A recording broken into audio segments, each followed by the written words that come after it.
on a très peu d'éléments en fait pour quantifier le coût de l'adaptation versus le coût de l'atténuation. Donc il y a eu beaucoup de travaux sur l'atténuation, le coût de l'atténuation, les différents moyens techniques pour l'atténuation.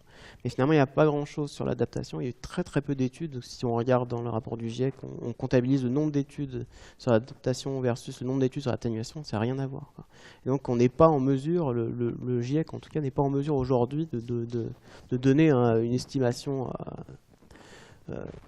même pas précise, mais même à la louche du coût de l'adaptation, parce qu'on le confond souvent avec des dommages d'autres désastres en fait, qui ont rien à voir avec le changement climatique.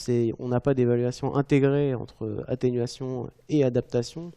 Donc ça veut dire évaluation intégrée, ça veut dire les bénéfices qu'on ferait à ne pas avoir les dommages en fait avec l'adaptation.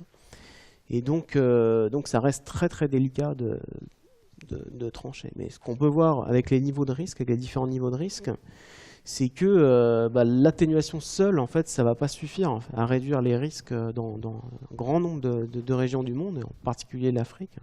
Et donc il va falloir très certainement mettre à la fois l'atténuation et l'adaptation à contribution pour garder en fait un niveau de risque qui est celui de l'actuel en réalité, quoi.